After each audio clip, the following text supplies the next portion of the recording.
Hello everyone, this is Professor Coppola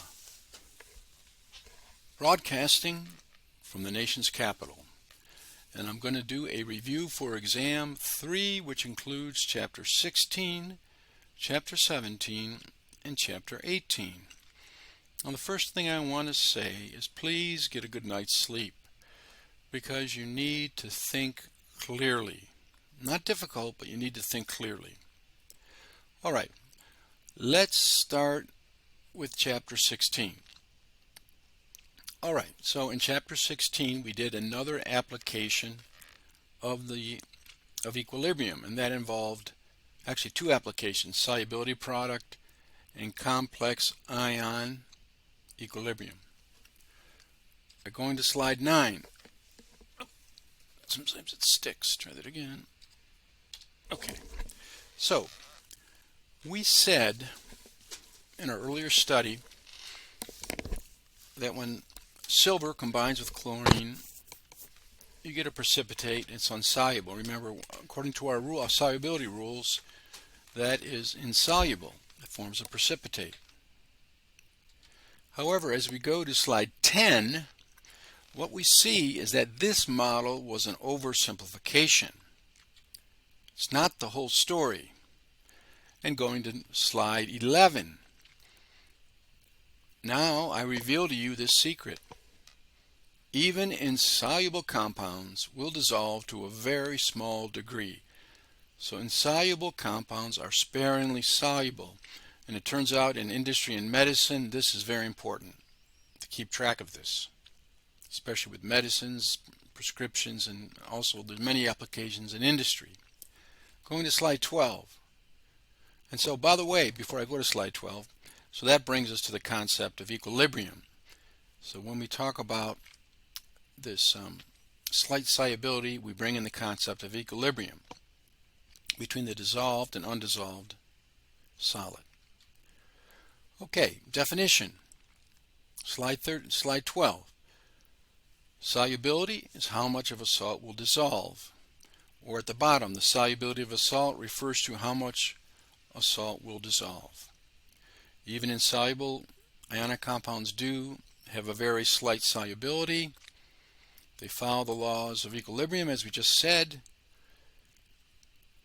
An equilibrium is set up between the excess solid and the few ions that are, and I mean few, ions that are in solution. So we're looking at the tiny part that does dissolve. Moving to slide 13.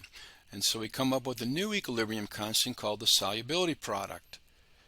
And the reason being is because the bottom of the fraction is not included because it's a solid.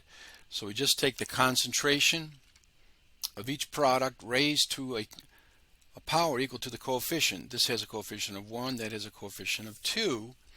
And so when we write the KSP expression, it's going to be the concentration of PB raised to the first power, which we don't show, and Cl minus raised to the second power. So that's the equilibrium expression. That's the KSP expression. And so there will be a question on that. Given an equation, identify the correct KSP. Okay. Let's move to slide 16 now. Okay. So let's look at some other examples. Notice that here, since the coefficients are 1, the KSP expression just has concentration of Ca2 plus ion times the concentration of CO3 2 minus ion. But over here, since you have MgOH2, and when it forms ions, it forms 1 Mg but 2 OHs, and so we have to raise this to the second power because the coefficient is 2. Alrighty, and then I have more examples that you can look over on yourself on slide 17. So these are just, in each of these cases you're asked to write the equilibrium expression. All right, moving to slide 23. That brings us to the 3 types of problems. And the first type of problem would be finding the KSP, which is just a plug and chug problem. Once you have the KSP expression, just plug in the values and then solve for the KSP. Okay, and however, you do need to do an ice table. That's important. So let's say we've got this equation here. It's a 1-to-1. Before you put it into solution, there's 0 ions. You put it into the solution, and they're telling us that the solubility is 2.0 times 10 to the minus 4 for this. So for every one of these, you get one of these and one of these. And so these are the solubility concentrations. And now we just plug those in to the equation. So we know what this value is. We know what that value is. We multiply them by each other. And we end up with the KSP value, 4.0 times 10 to the minus 8. Now, in a question like this, you have to be careful. Find the KSP. So first thing you got to do is write the equation showing that the dissolving that takes place. So you're going to end up with 2 Bi ions and 3 sulfide ions. That's important. Now it tells you the measured solubility for this salt is 1.10 times 10 to the minus 15. So what we're going to do is make an ice table. Before we dissolve it, it's 0 for the products. But once we dissolve it, we're told that 1 times 10 to the minus 15th is the solubility for the salt.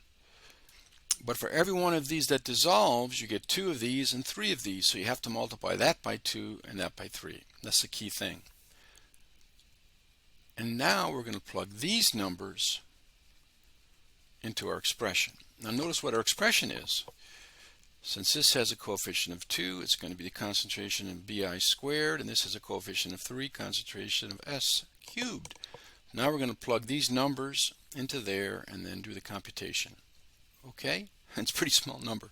1.08 times 10 to the minus 73. By the way, I miss you guys. It's been a while since we had class. All right, we go to 31.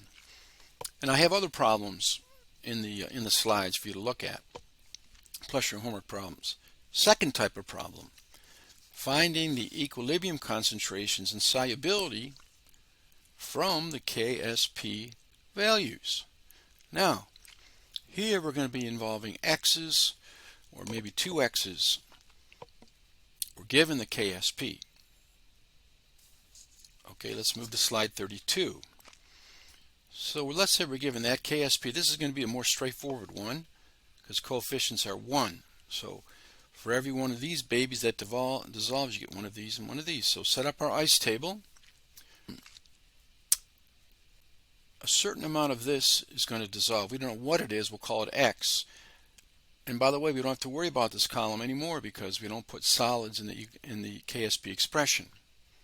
Solids don't count. But anyway, there's some amount that dissolves. And whatever amount dissolves, the same amount of Ag ions and Cl minus ions are formed. So this is X. We get a plus X and plus S. So the total is XX. So at equilibrium, we're going to have X of that and X of that. And now we can plug that into our equation. We know what KSP is. That's given. And now we're going to say XX. We get X squared. Take the square root of both sides, and there you go. Now what does that mean? We want to find the equilibrium concentrations and the solubility. So what we're going to say is that the solubility of AgCl is equal to X. So that's how much dissolves. And it so happens that for every amount of that dissolves, we get the same amount of ions for each. So that's going to be the same number for the ions. Now where it gets tricky again is when the coefficient is no longer 1 for each. And notice here that you've got zinc hydroxide salt dissolving, and you get 1 zinc ion, but you get 2 hydroxide ions. Okay, so you can watch out for that. And you're given the KSP. Let's make our ice table. Now here's the trick. Here's the trick. Some amount of this is going to dissolve. We don't know how much. But whatever amount, we get the same amount for Z and X. However, for every one of these babies that dissolves, we get 2 of these. So we've got to put 2x there. That's the key step. All right? Now we add these up, and at equilibrium, we got x of that and twice the amount of that, twice x of that. So here's our expression. Now, again, our equilibrium expression, we're going to have 1 zinc, but OH minus raised to the 2nd power because coefficient is 2. Now we plug into that equation, Okay? And we're going to get x times 2x squared. So 2x squared is going to be 4x squared. So 2x times 2x is going to be 4x squared times x, and we're going to get 4x cubed. Divide both sides by 4. And by the way, I made a statement that you wouldn't have to do cube root. Well, it turns out you're going to have a cube root on the exam, and I can help you with your calculator, because my calculator that I have at the front of the room can do cube root, and I can show you how to do that easy. Plug in the number, and then you hit, my calculator, you have to hit shift and then cube root, because the cube root is a second function. So you take the cube root on both sides, and I say if you get to this point and then you're stuck, I can help you with the calculator, show you how to get the cube root. Cube root of both sides, and there you go. Now we want to get the equilibrium concentrations and the solubility. So this is the solubility. X is the solubility of this, because one says X some certain amount dissolves, and that's this.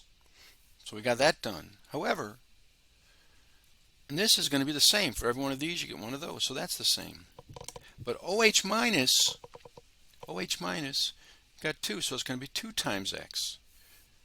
And so the final answer is going to be, whoops, the solubility of the salt is that, the Zn ion is that, and the OH minus is twice that. Okay, so be careful. There is a problem like that on the exam involving the cube root. So make sure you look over those kinds of problems. Okay, let's go to slide 40. And now we're going to the third type of problem involving ion product, which is a Q, very similar to the reaction quotient. And we're going to compare Q with the KSP and determine whether or not a precipitate forms. Okay, so that's the third type of problem. So we go to slide 43. Again, we're calling this a product now, not a quotient. The other case, we had a bottom to the fraction. We had a top number minus bottom, divided by the bottom number, you get a quotient. But here we don't have a bottom, just 1. So we just call it a product because we're multiplying one concentration by another concentration. But the key thing is that it's not at equilibrium. Okay? When we talk about Q, we're not at equilibrium yet. And the question is, which way will it shift to reach equilibrium? And this is where the thinking comes in, and this is where you need a good night's sleep so you can think clearly. Okay? And that way we're going to determine, depending on which way it shifts, whether or not a precipitate is going to form. Okay, and now we go to slide 44. Okay, now start off with a more simple one, coefficients of 1, okay? Coefficient of 1, AGBR. Question is, which way is it going to go, given the information? So we're going to predict whether a precipitate forms, whether it shifts to the left or not, by looking at Q and K. Q and KSP are the same expressions. The only difference is Q is not at equilibrium yet, and KSP is at equilibrium. Okay? Now, if Q is greater than K, that is, this product is bigger than this product, it means we've got a lot of these ions, and they're going to shift to the left to make the value come closer to the K value. And so when it shifts to the left, you will get a precipitate, okay? So when Q is greater than KSP, you get a precipitate. On the other hand, if Q is less, if this product is much less than that, then it has to shift right to get this number up. And therefore, it's not going to form a precipitate if it shifts right. So that's the trick. Try to understand it or memorize it. Q is greater than KSP, shifts left, precipitation will form. If Q is less than KSP, no precipitation occurs. Okay, let's go to slide 47 and look at an actual problem. Now, I didn't actually go over this one in class. Oh, wait a second. Yes, I did. Yes, I did. Pardon me. I did do this one. Okay, you're given the concentration, so that makes it a little bit easier. So, we have some spectator ions. The question is, will this form a precipitate when I mix these two chemicals together? So this is what we're looking at here in terms of whether or not this is going to form a precipitate. And we're going to get each of these from these chemicals there. And there's spectator ions involved. So the trick is, whatever they ask about, that's the equation you want to write out. And notice for every cerium, you get one cerium, you get 3 of these guys. Okay? Now it turns out they're giving us the concentrations of cerium because they're saying 2.86 times 10 to the minus 3. Nitrate is spectator ion. Remember, it doesn't form precipitate with anything. So it's just the source of the cerium ion, and so we know that it's 2.86 times 10 to the minus 3, and the same thing here. IO3 minus is what we're interested in, and they're giving us the concentration, 5.71. Potassium is spectator, and that means we have this much concentration of IO3. So we just plug those in. So C3 is 2.86, and then the IO3 is 5.71, and we do the math, and we end up with a fairly large, well, I shouldn't say that, a large negative exponent, I should say. Okay, so we have Q now is 5.32, which is bigger. We're going to compare Q with K. Think of this as 5.32 apples, 1.9 apples, because they both have the 10 to the minus 10, so think of that as an apple, okay? Apples and apples. So which is bigger? Obviously this one's bigger. 5.32 is bigger. That means Q is bigger than K. If Q is bigger than K, we got a lot of these guys, and it has to shift that way to bring down the value. And so therefore a precipitate will occur. It's going to shift left. There's a nice video with Professor Dave, who by the way has a haircut in that video, one of his early videos, and that could be helpful. Okay, so there Q was greater than KSP, and so it shifts left. So try to understand why that is. Now this is the one I didn't go over in class. I wanted you to do it on your own, but I'm going to go over it now because there will be a problem like this on the exam, and I want you to understand how we do this. In this case, they're not giving us a concentration. They're saying this volume with this concentration, this volume times that concentration. They're giving us the KSP. It's going to be the same salt again. And remember, 750 milliliters is 0.0750 liters. You have to work in liters because molarity is moles per liter. And same thing here, this is 0.3. Okay, going to the next slide. So what do? Here's our equation, because that's what they're asking us about. Is this going to form a precipitate? So that's our Q expression, that's our KSP expression. The same. This is not at equilibrium, this is at equilibrium. They gave us the value. So let's see what we get for the Q. Well, first we got to find the concentration of each of these. So we get moles, or that number of liters times moles per liter. That gives us the moles. But the new volume now, we have 750.750 liters of one. Well, let's get them. Let's see here. What did I do here? Okay. I just did the mole. We found the moles of each. We found the moles of each by multiplying the volume by the molarity of each. Okay, so we got the moles of each. And you follow this, that number of liters times moles per liter. Liters cancel, you get moles. This number of liters times moles per liter. Liters cancel, and you get moles. But we have to change this to concentration. So what's our new volume? Well, we have 0.750 liters, and we have 0.300 liters. So what's our total volume? It's actually going to be 1.050 liters. So we have to divide each of these by that. It's almost 1, but not exactly. So let's do that. And when we do that, in the first case, we get that concentration. In the second case, we get that concentration. So you have to find first the number of moles, volume times molarity. Then get the total volume of the solution that's formed by adding up the volumes, and then take each of the moles that you got divided by the total volume. Now we got the concentration of cerium, and now we got the concentration of IO3. Then we plug those in, And remember, we have to cube that puppy, and we end up, when you do the math, 5.3 times 10 to the minus 10. Now, which is bigger? And again, just, how did we get the same number? We did, we got the same numbers anyway. But just think of this as apples to apples. This is bigger. So again, if Q is bigger, there's a lot of these guys here, and that's why the product is so high, so it has to shift left so that it reaches to the KSP value at equilibrium, and so it's going to shift left once again, and you get a precipitate. Okay, and there are other problems for you to look over. All right, then we go to the other application of equilibrium, which is the complex ion. So we're going to talk about complex ion equilibrium. And what's cool about this is it goes the other way. You're forming something. You're not breaking down a salt into ions. You're combining ions to form a complex ion. So it's sort of in reverse, right? Okay, so the first thing you need to know is the definition.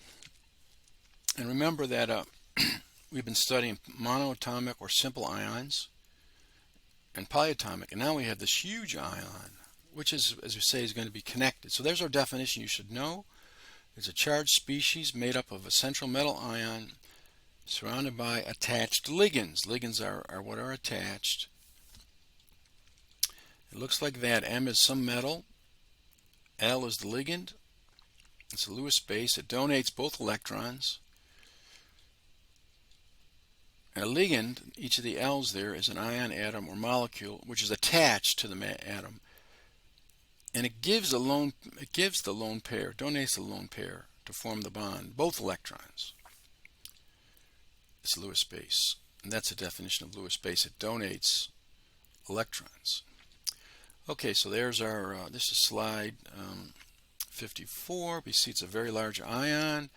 Here is the central atom. Here are the ligands. 1, 2, 3, 4, 5, 6. So we can see the coordination number is 6 on that. There's our definition again. A ligand, well, let me give you the definition of a ligand. A neutral molecule, an atom, or an ion having a lone pair of electrons that can be donated to form a bond with a metal cation. So, it has a lone pair of electrons. It's a Lewis base because it's donating both of those, and that's a definition of Lewis base. It's a special bond because it provides both electrons. Very nice, right? So it's a coordinate covalent bond. And the coordination is a number of ligands. Very easy. Piece of cake. Piece of cake. Just count up the number of ligands. Let's use 2, 4, 6. And we go to slide 56. And, you know, you just count up the number of ligands. And that's the coordination number. Okay, so that should be very easy. Then we go to slide 59. And we get to where equilibrium comes into play now, in the formation of these puppies. Why? Because we've got a silver ion, it's going to attach to 2 ammonias to form that. Okay? So if I said to you, what is the equilibrium expression? Now we call this Kf, which is a formation constant, because we're forming a complex ion. Same rules. Aqueous are all included in the equilibrium expression. They're aqueous, so they count. So what's the top? Just 1, coefficient of 1. In the bottom, we've got 1 silver ion, but NH3 has to be put to the second power. These, of course, are concentrations in molarity. And that's how we write it's basically an equilibrium expression following the same rules, but we call it formation constant because we're forming a complex ion. So it's going in reverse, but it's still at equilibrium. It's still an equilibrium situation. So here's another one. And notice now we're going to put this in the top of the expression. Then this has to be raised to the 4th power, and that's raised to the 1st power, and we get that. Okay, so that's how you write the formation constants. So that's going to be, let's see, slide 59. Then let's go to 62. We talked about silver chloride. It's insoluble, very little dissolves. Now, there is a way to get the silver to dissolve. It's not going to dissolve in water, hardly anything. 10 to the minus 10, oh my God, it's nothing. But if you add ammonia to it, you can dissolve it. And ammonia acts as a ligand, and it acts in 2 steps. So the first step, it combines one with one ammonia, and the second step it combines with another ammonia, and there you go. And so now all the AgCl gets dissolved, and now you get this in the aqueous form. Okay, that's an aqueous form of silver. So the solubility of silver chloride is increased by the formation of a complex ion. And then remember, I actually showed you what it looks like. I have ammonia, clear ammonia solution there, liquid there, pure ammonia, and this is I have silver chloride in there, and remember it's a precipitate. I add the ammonia, and what happens? All of a sudden, the precipitate is broken up, and you end up with what we just talked about. You get a complex ion, Ag attached to 2 NH3 pluses, or 2 NH3's overall charge of plus, and the Cl minus then is spectator. Okay? Great.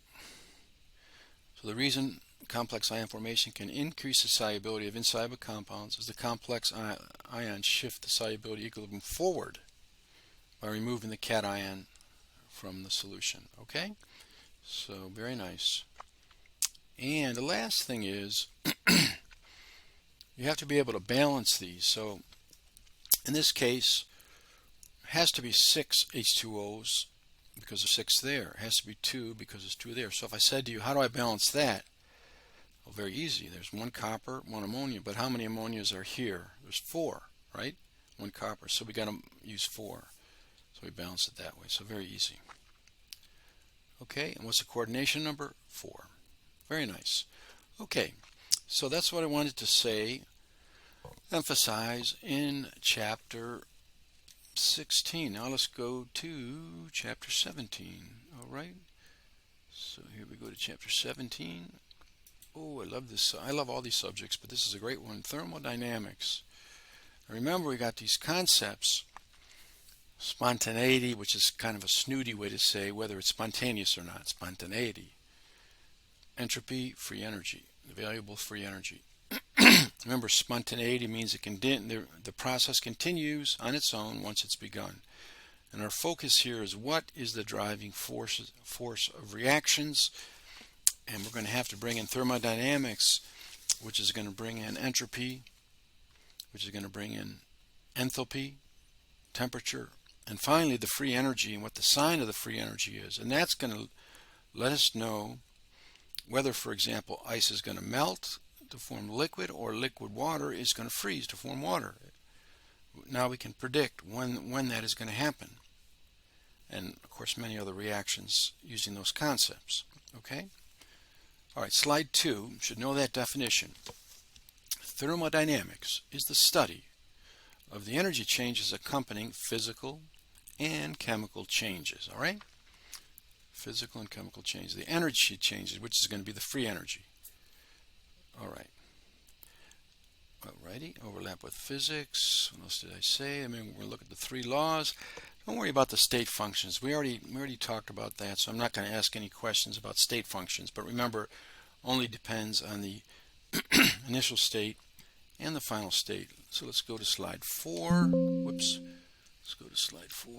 Enter. There you go. And the 2 big questions. Oh, baby. And we answered them both. Why? And by the way, I've elaborated on this. So I've updated the slides and I've saved them on D2L. A better way to say it is, why does a chemical reaction take place spontaneously? That is, once it begins, it continues on its own without adding any more energy. And the second question is, what determines the position of equilibrium in a chemical system? And remember, we found out that, well, in the first case, we know that it's going to be involving delta G, delta H, delta S, and T. And in the second case, it's going to be involving delta G and K. We can connect or relate delta G to K, and K tells us about equilibrium because that's the equilibrium constant. So that's going to determine the position of equilibrium.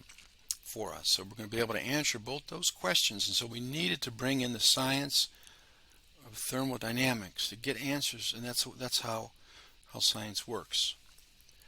If you can't get an answer with the tools that you have, you got to come up with new tools, and that's what they did. Okay, so we're not too interested in the technical definition, but I would like you to know that enthalpy, remember I underline H because really it's heat content. It's the heat content of a system at constant pressure. Okay? So that's the definition. And then spontaneity, whether or not it's spontaneous, I just said, occurs without a continuous input of energy. Once it's started, it continues on its own. So if you push a ball, it's going to start rolling down the hill. Same thing for lighting a candle, for lighting a firecracker.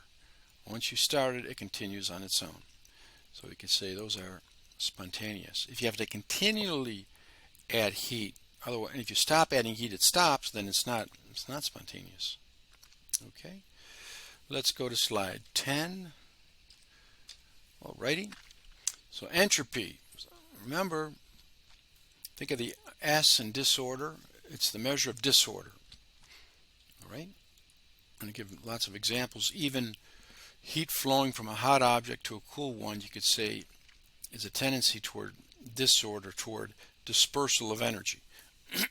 So entropy, the measure of disorder. Nature tends toward disorder. Okay, and of course here's my memory device. Here's a memory device. Just think of the S in disorder as entropy.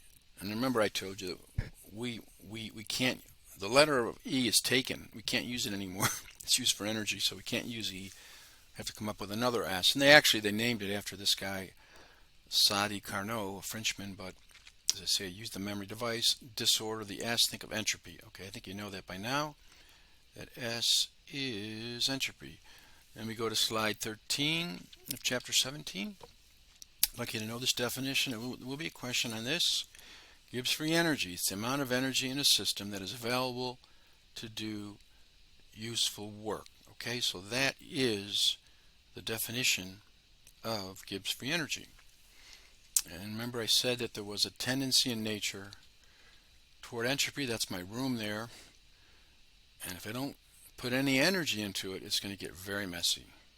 So I need to put effort in to put things away and make my bed and so on.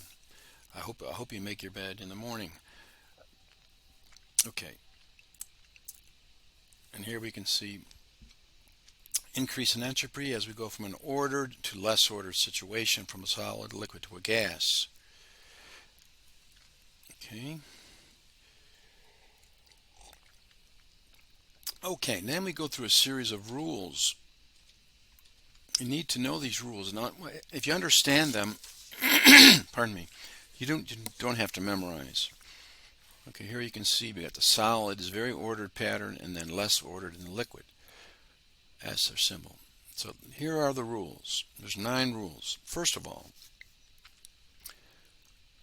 solid, the entropy of a gas is greater than a solid, greater than a liquid, greater than a solid. So this is the most ordered, this is the least ordered. Phase changes. Solids are more ordered than liquids, liquids are more ordered than gases. Rule 2. The greater the number of atoms in a molecule, the greater the entropy. And I give examples here.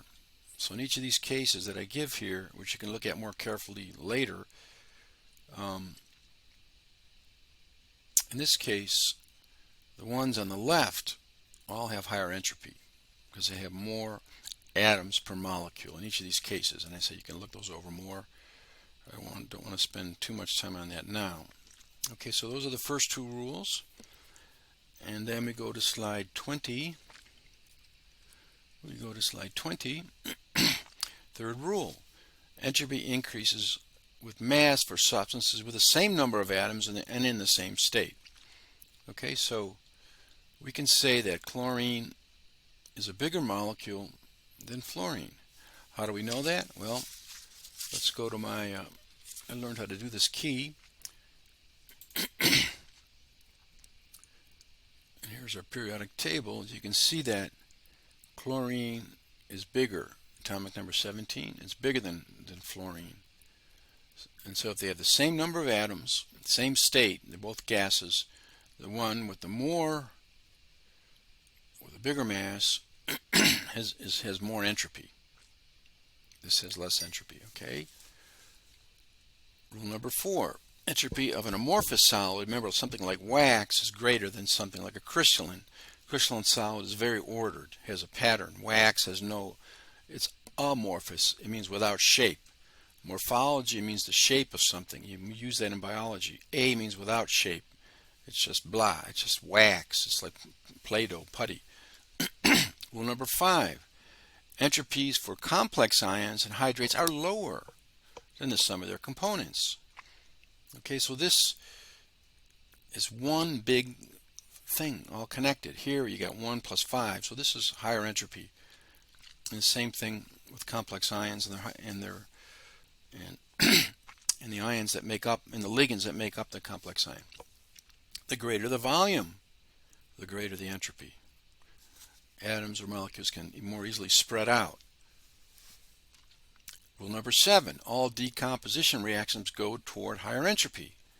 Here you got one product, and now you got more than one, here you have one reactant, now you got more than one. Or if you count the number of molecules, there's 2 there, but there's 3 there. So you're getting more particles, more entropy, more disorder. Reactions involving a greater number of moles of products than reactants have a higher entropy. So there you got 1 molecule, there you have 2. Same thing there. Here you've got 4, 3 plus 1 is 4, 2 plus 3 is 5, and notice that you got a gas and a solid, a gas and a solid. So this has more particles, higher entropy. And the final one is that reactants involving a greater number of moles of material in more random physical states have higher entropy. So what do we see here? Aqueous, aqueous, aqueous, gas. Gas, remember, has a higher entropy. So we can say that it's moving toward higher entropy because it's moving toward a gas. Gas has higher entropy than aqueous. Okay? So make sure you know those rules. So that was slide 20, and let's go to slide 22. What are processes that increase in entropy? Expansion of a gas, melting, vaporization, or sublimation. Remember, sublimation is solid to a gas. This is a solid to a liquid. This is a liquid to a gas. They're all moving. Sublimation, solid directly to a gas. They're all moving toward higher entropy. Or dissolving of a solid in a liquid is moving toward higher entropy. Okay. Now in the next several slides, I'm going to ask you to predict. I'm not going to go through them now. I ask you to predict what the sign of delta S is. Delta means change in entropy. So if there's an increase in entropy, it's positive delta S, greater than 0. If there's a decrease in entropy, that is, you're going to a more ordered state, excuse me, it's a negative delta S, less than 0. So make sure you go through those slides and are able to predict the correct signs. Well, going to slide 31, the 3 laws, you should know these. I do have questions on these. So the first law, the law of conservation of energy. Okay, the second law, there's always an increase in entropy in the universe. And the third law, the entropy of a perfect crystal, which is very ordered, at 0 degrees, where basically there's no motion, is 0. The entropy of a perfect crystal at absolute 0 Kelvin is 0. Those are the 3 laws of thermodynamics. You should know those. Very famous laws. You can brag to your friends, I know the 3 laws of thermodynamics. Hey, fancy dancy. They'll think you're really the cat's meow, as we used to say in my day, the cat's meow. You're really special if you know those 3 laws. Okay, now remember the summation equation. Looks complicated, easy peasy. It's just a matter of multiplying and adding and subtracting correctly. You should always check your work. And we go through an example. That means the sum of the products minus the sum of the reactants. However, Each product has to be multiplied by its coefficient. Each reactant has to be multiplied by its coefficient. Then you add them up, add up the products, add up the reactants, take the sum of the products minus sum of the reactants. Let's go to slide 39, run through an example here. So basically what you've got is it's going to be 2 times this value plus 2 times that value. Add them up. And then subtract 2 times that value plus 3 times that value and add those up. So take this sum minus that sum. And that's essentially what we do here. Plug in the values. Again, you can look this over more slowly. These are the products, the values for the products that are given here in the table. You always will be given a table. And then these are the values for the reactants, each multiplied by its coefficient. That's 2, that's 3. Okay? And so you do the math carefully and make sure you double check. And notice that delta S in this case is a negative 149. So you need to know, I think there is a question like that on the exam. So it's not hard, it's just a matter of doing your calculations correctly. Okay, let's go to number 40.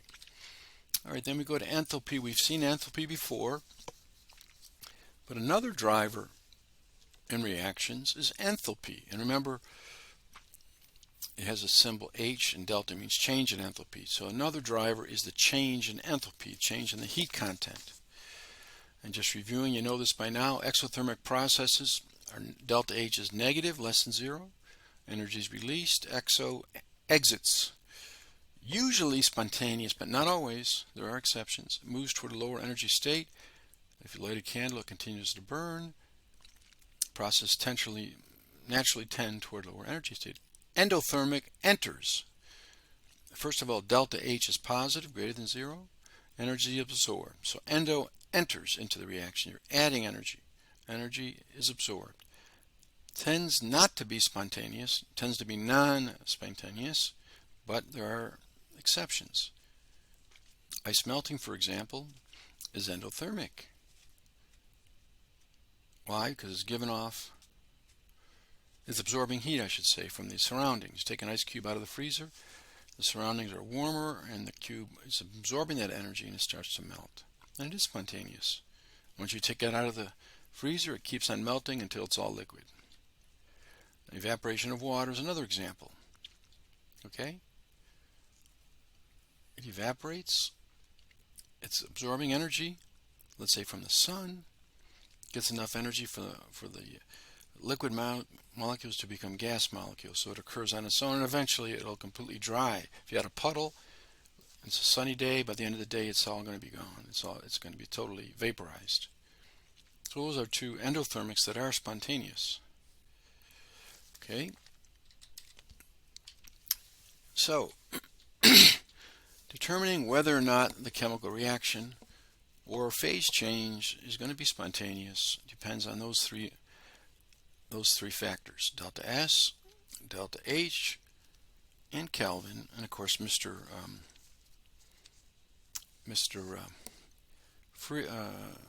Gibbs put it all together. Delta G is equal to delta H minus T delta S.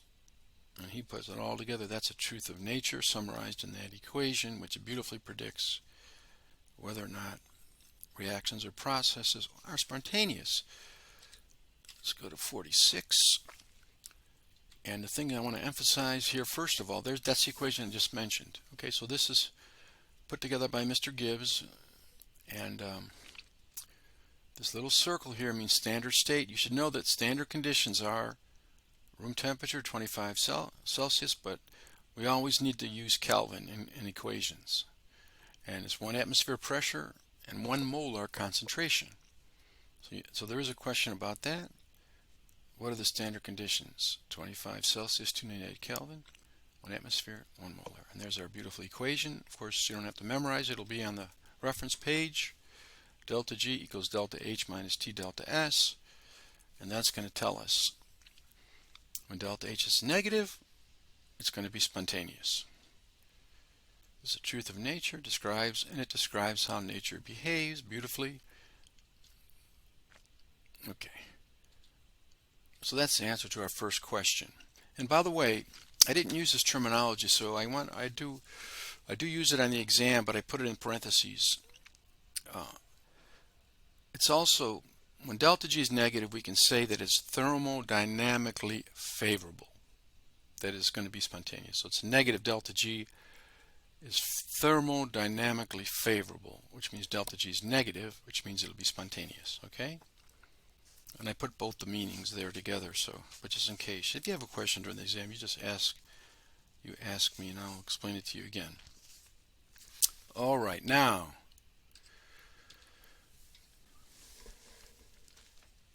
if delta G is negative, spontaneous. Delta G is positive, when you do the calculation with that equation, non-spontaneous. If delta G is 0, equilibrium. And now we're connecting thermodynamics with equilibrium. If delta G is 0, if delta G is 0, it's at equilibrium. Okay? So that's 49, and then we go to 53. So here's a calculation we want to do. So here's our equation. The question is this going to be spontaneous? That's alcohol, ethanol, drinking alcohol, plus oxygen. That's acetic acid and water. Well, in this equation, they give us the delta H, they give us the delta S, and they give us the T. So we're just going to plug into this equation. Okay? So that's what we do. So we have delta H is this number, 495.2, negative, and then here's negative 298K, minus the 298K times the negative, which is delta S, and we do the math, and we end up with that. So again, we say it's spontaneous.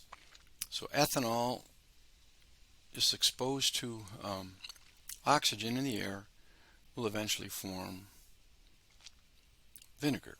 It is spontaneous at ambient temperature. So the equation predicts that beautifully.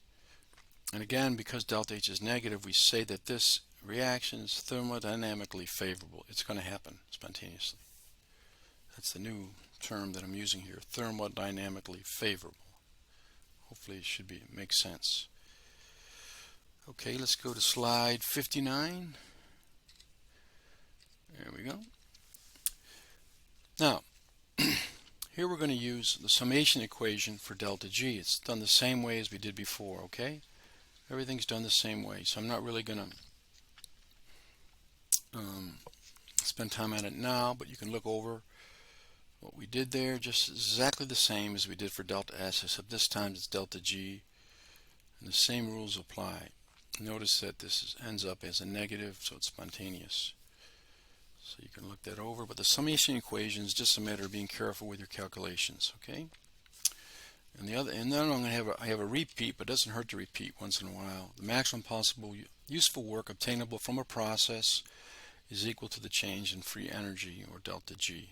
Okay, I mentioned that before. That's the definition of free energy. Maximum possible useful work. Okay, we go to 64. Slide 64. Now here is the one where you definitely need a good night's sleep. This is not hard. We're in mathematics land, and you've got to think it through. Okay? So, regardless of what the numbers are, if delta H is negative and delta S is positive, what's going to be a negative minus a positive number, the answer will always be negative. So if delta H is negative and delta S is positive, it's always spontaneous, always. It's always negative. It also makes sense because generally exothermic, delta H is negative, are favorable, and delta S is generally favorable because everything's moving. So if that's positive, you're always going to have spontaneous situation. Okay? Always spontaneous, no matter what the temperature.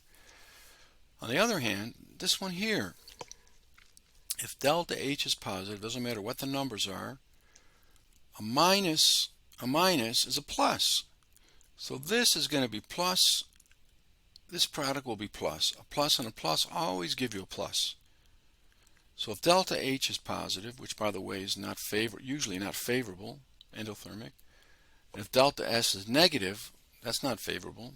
It's becoming more ordered. At all temperatures, it's going to be not spontaneous.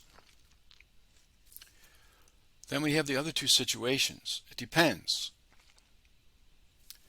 If delta H is positive and delta S is positive, for this to end up a negative, this has to be bigger, right?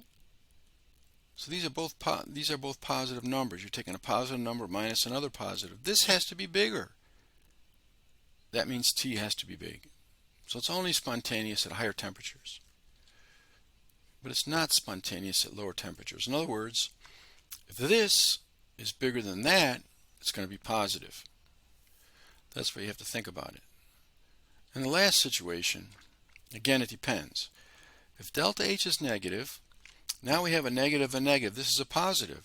So we have a negative number plus a positive number. This has to be bigger for end up negative, so that means T has to be small. So it'll be spontaneous at lower temperatures. However, if T is really big, then this is a negative number, this is a positive. The positive's bigger, it's going to end up positive. So it's not going to be spontaneous at higher temperatures. So it should make sense. And there will be questions like that. Given the sign of each, tell me whether it's spontaneous or not. It could also involve the last two. Spontaneous at a higher temperature but not at a lower temperature in this case, and just the reverse in the other case. So you have to think it through. Okay, so don't stay up all night because it'll be hard for you to think it through. And then the very simple example, but everyday example we talked about was this baby here. Now we can explain why if you take ice out of the freezer and temperature outside is much higher than inside the freezer, it's going to melt. Delta S is positive and delta H is positive because you're absorbing energy. But notice in this equation, if that's a positive and that's a positive, as long as T is low, as long as T is high, this is a positive, that's a positive. As long as this is bigger, you'll get a negative number. So at higher temperatures, it's going to melt. And then the same thing going the other way. And so we can say that, well, going the other way, going this way, delta S is negative because we're going from less ordered to ordered. But it's exothermic, so delta H is negative. If you look at the equation, you've got a negative delta H, a minus, which is a plus. So for this to be bigger than that, then T has to be low. And that's what if. So in the freezer, T is much lower. So it's going to be spontaneous. Now, you can also put it this way. If T is greater than 0, it's spontaneous. T is less than 0. Anyway, but we can look at this ordinary observation and now explain it in terms of delta G, delta H, and T delta S. And the value of it is then you can apply it to more complicated processes and reactions. Okay. And then I told you this is one of the most famous reactions on the Earth, photosynthesis. Now, what's delta H here? It's endothermic, so it's plus. What's delta S here? You're going from disordered to very ordered, or 12 to only 7. So delta H is negative. A negative with a negative is plus. Therefore, plus with a plus is always plus, so this is always non-spontaneous. In other words, it only occurs if you have the sunlight. At night, it stops occurring. Okay. Going to slide 72. So again, we've got the two answers now. Whoops, we got the first answer, I should say. Why does a chemical reaction or phase change occur spontaneously if delta H is negative? And it depends on these three factors: delta H, T, and delta S. The sign of delta H, the sign of delta S, and whether this is high or low. Okay. And then we find out the relationship between, which we talked about, the relationship between G and K. If G is negative, it's spontaneous. That means K is going to be big, favors products. If delta G is positive, that means K is going to be very small. It favors reactants. And again, if delta G is 0, we're going to say K is equal to 1. So at equilibrium, K is equal to 1 and delta G is equal to 0. Alrighty, and then we go to 73, slide 73. Alright, and that's what we just did. Okay, so you can look that over. And then let's move to slide 75.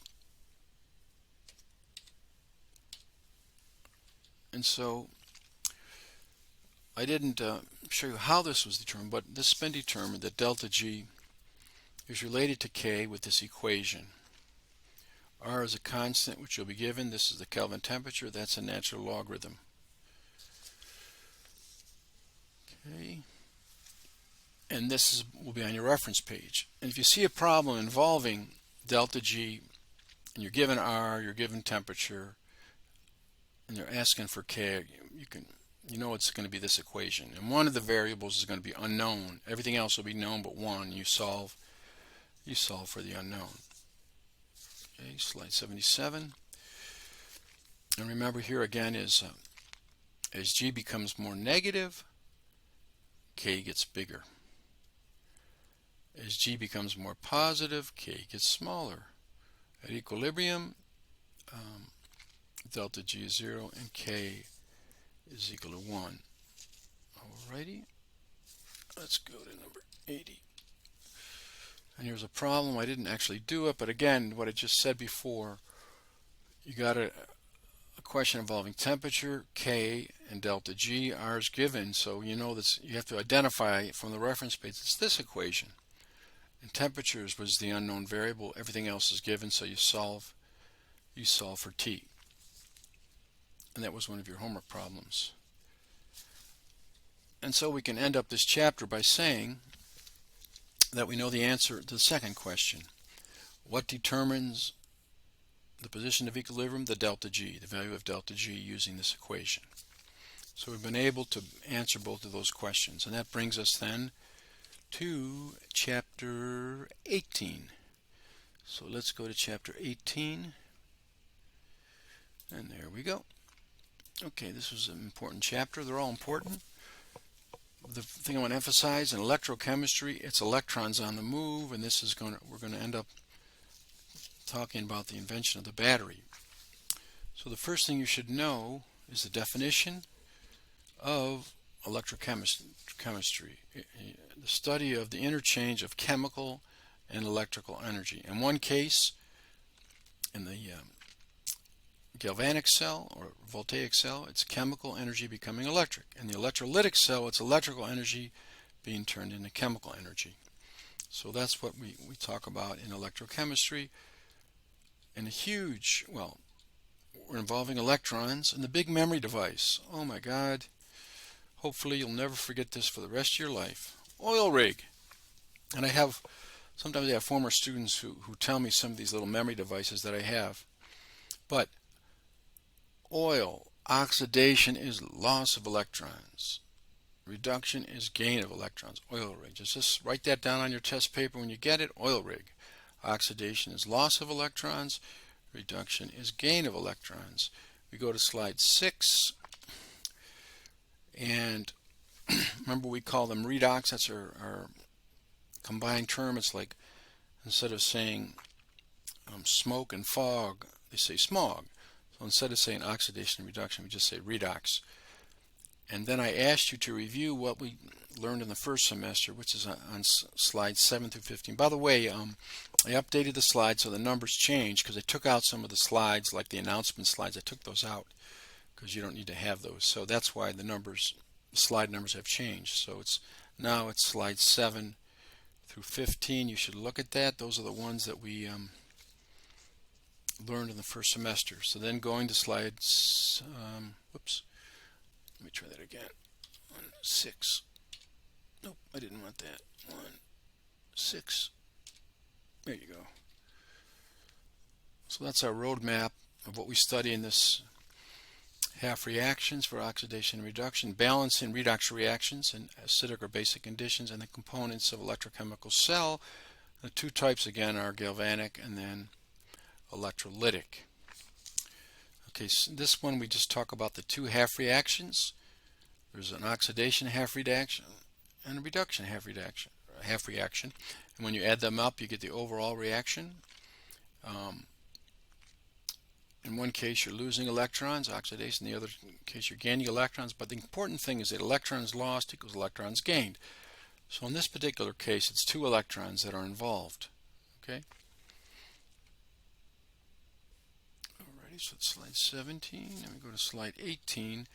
Then we go through this. You should go through these.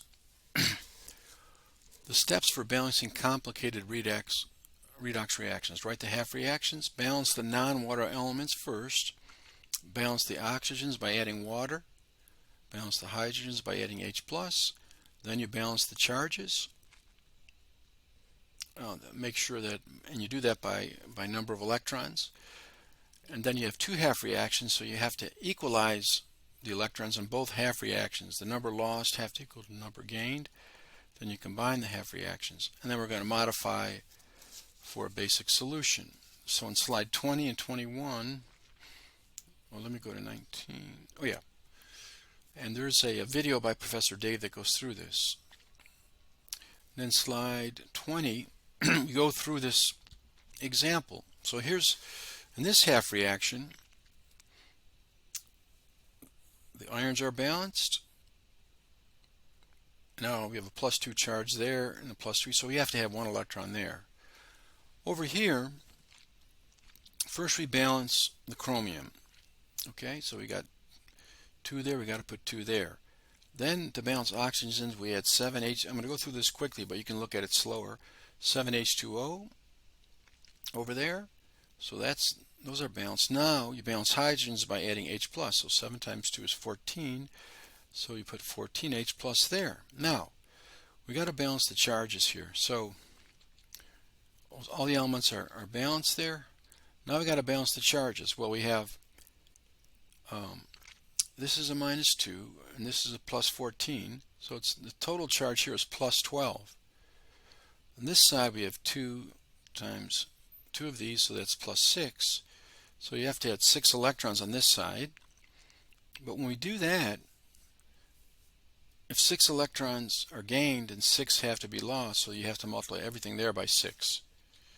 Then we combine the equations, cancel the electrons, and there we go. It's balanced under, as I say, you can look that over more slowly following the rules. I gave you a handout with the rules. Okay, so that's what we just did. Now we're going to modify it for a basic solution. So slide 24 and 25 and 26. So let's look at this the oxidation half reaction. We got an Ag going to Ag2O, so you put a 2 there.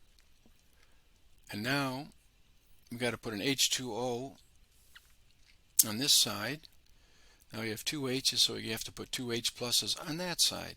But since we have 2 H pluses and there's no charge here, we're going to have to add 2 electrons there. And now the elements are balanced and the charges are balanced. And this one over here then, for the reduction, we've got 2 plus going to there. So the zincs are balanced, but overall this is +2, so we're going to have to add two electrons there. And it just so happens it's the same. We combine the equations and we end up with that. Now it's balanced under acidic equation, but now what we want to do is balance it under under basic conditions. So we add hydroxides to both sides.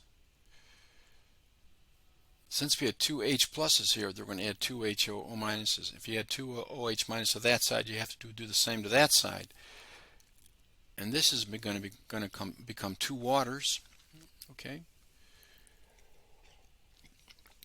And now let's look at our charges here. And by the way, you can cancel waters. if possible. We have one water there, two there, so we can one there, two there, so we can cancel one of the waters and end up with one water. And notice now we have a -2 there and a positive, so that balances, and so we're good to go. And so we're balanced under basic conditions. Let's move to slide 27, and again this is a summary of what we did there. And in slide 32, I just point out that the last two homework problems involve going through those steps. Slide 32, and then we go to slide 34, and this is a road map now of what we're going to do. The two types are galvanic, also called voltaic, that generates electric current, batteries. As I said, batteries are generally made up of several galvanic cells connected together. An electrolytic is you're adding electric current. So the first thing we did was look at that. And so you should know backwards and forwards and inside out what's happening in the galvanic or the voltaic cell. All right. By agreement, we put the anode on this side, and the anode is where oxidation occurs. They both begin with a vowel, and so we're going to call that, that's the way to remember, oxidation at the anode. What oxidation is occurring? Zinc is forming zinc plus, so its oxidation is lost. The two electrons are lost. Where do they go? They go through the wire to this guy, and here we have reduction. Reduction at the cathode. And we're going from, and they both begin with consonants. That's, remember, reduction is cathode. Reduction, cathode. And here we can see the copper ions gain electrons. Reduction is gain, oil rig. And so this grows in size. This decreases in size. The electrons always go from the anode to the cathode, from the left compartment to the right compartment. This is called a porous disk or a salt bridge, and its function is to allow the anions to flow this way because the negative charge is building up on this side. So to balance the charges, the negative anions move over there. Okay, so make sure you know, be able to label all of those things and understand what's going on. 42. Shorthand. So here's our anode, here's our cathode. But by agreement, notice oxidation. Oxidation is lost, going from Zn to Zn2+. It loses 2 electrons. Reduction is gain. Cu2+ goes to Cu. And this double line here is the salt bridge. You should know that, okay? So rather than drawing a picture every time, you can use that. Then we got into the standard electrode potentials in slide 44. This is really, really easy to determine the voltage. And I told you that rather than put oxidation and reduction, we just list them all as reduction. They're all gaining electrons. However, when you pair up any two of these, one is going to be reduced and the other is going to be oxidized. When it's oxidized, you just change the direction and change the sign. So let's say I've got these two cells here. And I say, what's the voltage? Well, this is higher, so that's going to be the reduction. And all you do is change the sign to the lower and add. Doesn't matter how many electrons are involved. So it's 0.80 minus 0.77, and that's your answer. Or let's see, what if I had this one and this one? Well, this is 0.8. I change the sign of this, it becomes 0.23. So I say 0.8 plus 0.23, and that'll be the voltage between these two pairs. So it's very simple. Just change the sign of the one lower on the table, the one lower in value, and add. And I give lots of examples of that, which I won't go over now. And then we go to slide 51. And the thing that I want to emphasize here is that number of electrons lost have to equal number of electrons gained. So here are two half cells, and when you balance these, you have to make the number of electrons lost gained equal the number of electrons lost. Okay, so that's important. it doesn't affect the calculation of voltage. However, if I say to you how many electrons are involved, are being lost and gained in these two half reactions, well, you have to balance them, and in this case the way to do it is a common factor of 6, so multiply everything here by 3 and everything here by 2, and then you're going to get the same number. So you need to have the same number of electrons involved in both. Okay, number of electrons lost have to equal number of electrons gained. Okay, then we go to slide 57. And the thing that I'd like you to know is that all these three are connected. These three babies are connected. Delta G, K, and cell potential are all connected to each other through these equations. And as I showed you on the next slide, I just want you to know that they're all connected. So delta G is connected to cell potential through that equation. Delta G is connected with K through that equation, and L cell potential is connected with equilibrium constant through that equation. So all of these, cell potential, free energy change, and equilibrium constant are all connected. That's what I want you to know, which is kind of amazing. And then we go to 59, and you should know this chart. So if delta G is negative, less than 0, if it's spontaneous, K is big, but greater than 1, and E is positive. You got to have a positive voltage, otherwise the battery's not going to work. So it's got to be positive. And then at equilibrium, we said delta G is 0, K is equal to 1, and the cell potential is also 0 at equilibrium. And non-spontaneous, delta G is positive. It's not going to be spontaneous. K is very small, less than 1, and positive. You can't have negative. For non-spontaneous, the cell potential is negative. You can't have negative voltage. It just doesn't go. It's not going. It's not spontaneous. So you should know the signs of delta G, K, and E when it's spontaneous, when it's at equilibrium, and when it's not spontaneous. Okay? We're getting closer to the end here. I know we're going a little bit longer this time, but I'm trying to help you to do well. So let's go to 64. Whoops, I didn't want that one. That's 64. Oh yeah, so in 64 we want to look if you change the concentration. Let me just see, what did I do there? Well, basically what I'm saying here is that this voltage is for 1 molar concentrations. Well, what happens if you change concentrations more than 1 molar? Well, if Ce is more than 1 molar, by Le Chatelier's principle, it's going to want to consume or replenish. In this case, it'll consume. It'll shift to the right, and the voltage will go up. Or let's say this was greater than 1 molar.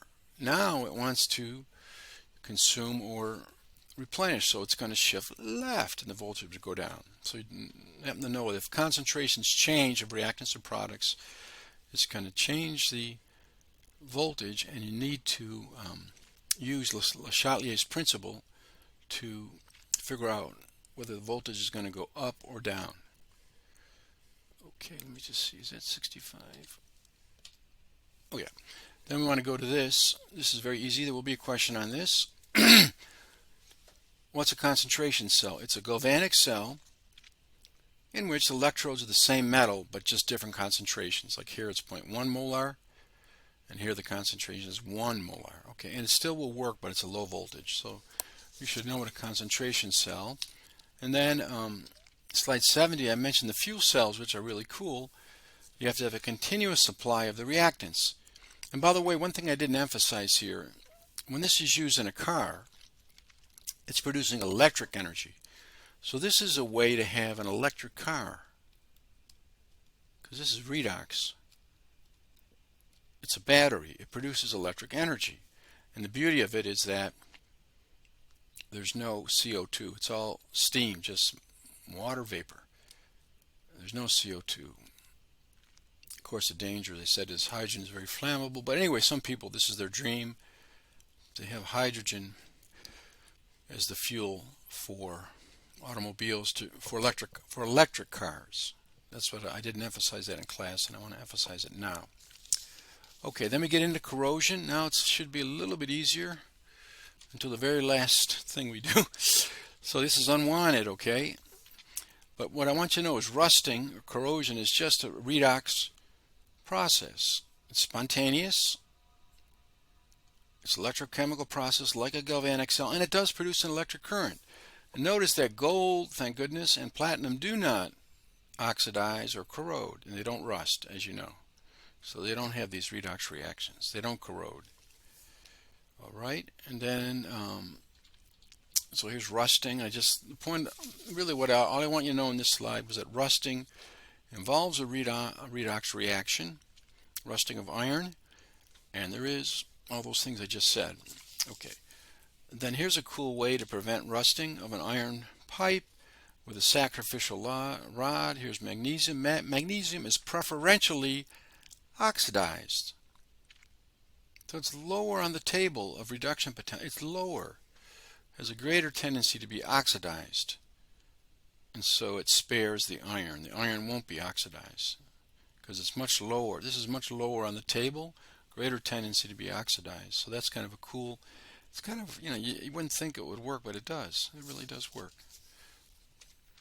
Okay, then we go to electrolytic cells, which is supplying the current, and everything's in reverse. I won't go through everything on here, but basically what you know is that, what to know here is everything's in reverse. And theoretically, as the battery goes, this gets used up and this grows. And then if you recharge it, this grows back, this shrinks again. And theoretically, it would last forever. You could charge and recharge. You could use a battery and keep recharging it forever. Remember, I told you the reason why it doesn't last forever is because of leakage and evaporation. Now, they could make batteries that would be leak-proof or much likely to be leak-proof, but they'd be really expensive. So it's too costly. And so we just have to live with what we have, and it's much more costly. You don't want to pay $1,000 for a battery, for your computer or whatever.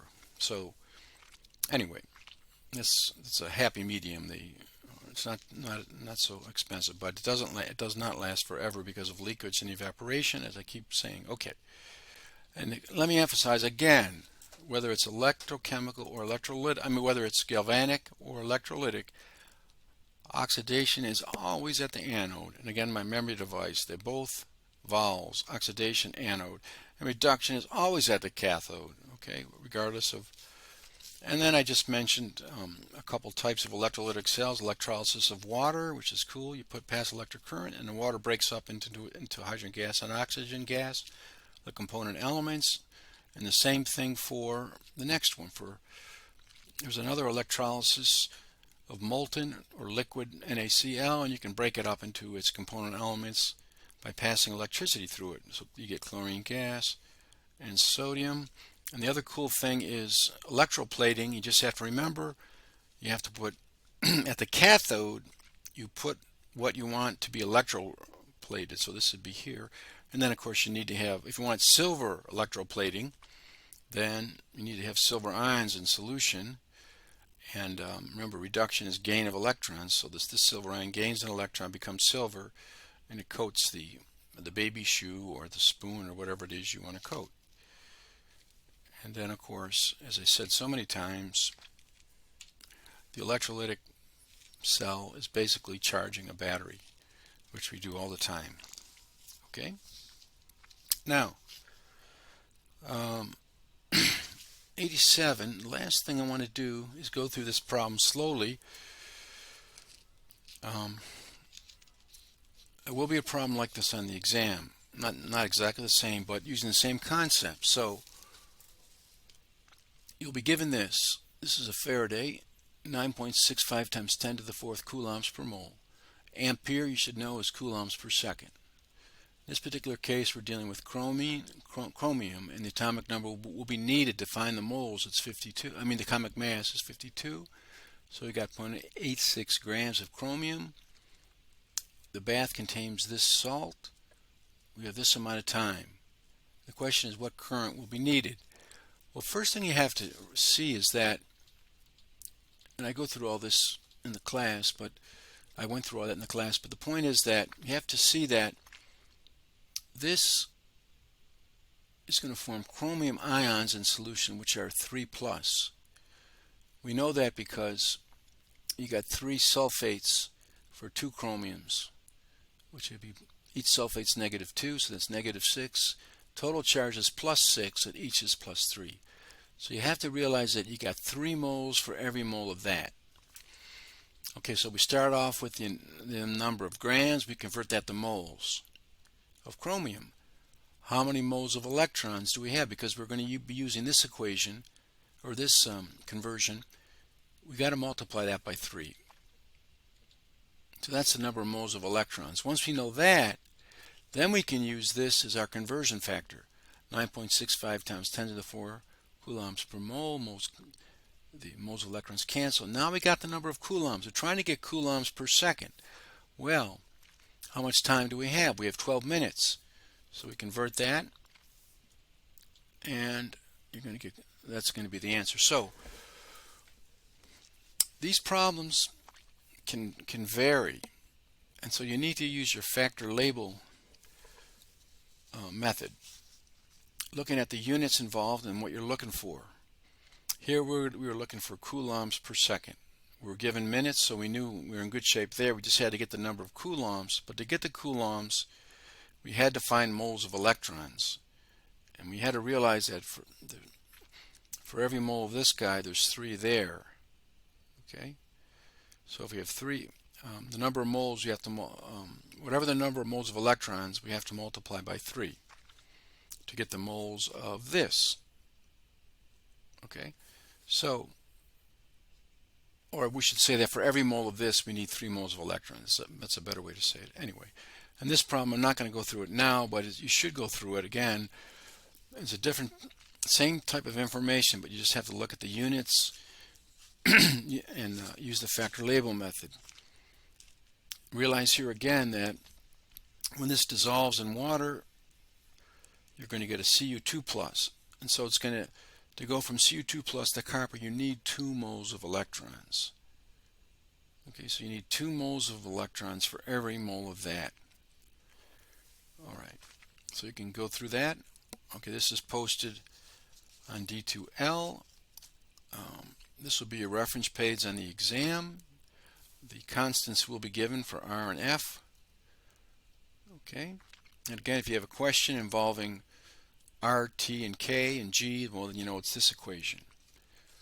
And the questions involving delta G, delta H, and delta S and T, it's this equation here. And this is just summation question, which again is not hard. Okay, so I'm available for answer any questions, go over anything with you tonight. I'm making this right now on Wednesday afternoon. I'm going to post it. It takes a little while to post, but then it'll be available to you. So again, I emphasize, there'll be many easy questions, but the last few are more challenging. So you need to be able to think clearly, and make sure you get all the easy ones first, and then come back to the more difficult ones. Okay? But you can solve any of the questions. You can solve any of them, but you need to be exposed to these more difficult types of questions, because when you take your admissions exams, MCAT, admissions exam for veterinary school or for the dental school or PA school, sometimes they're going to throw questions like this at you, and so you got to be able to handle it. And you can. And I was thinking about Nani, who plays basketball, and how does her team get better? Let's say before the season starts, they try to play good teams. They play good teams to get better. Okay, so this is going to help you to be a better student by facing up to a little bit more challenging question, which I say you can solve it. All of you can solve it. Use plenty of scrap paper. Write out what's given. And I got lots of scrap paper, unlimited scrap paper. So use your scrap paper. Look at your units.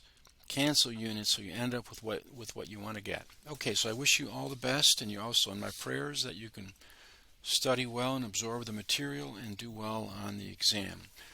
All right, so without further ado, I went a little bit longer this time, but it's more complicated material. So this is Professor Coppola signing off from the nation's capital. Goodbye, everyone. See you on Friday.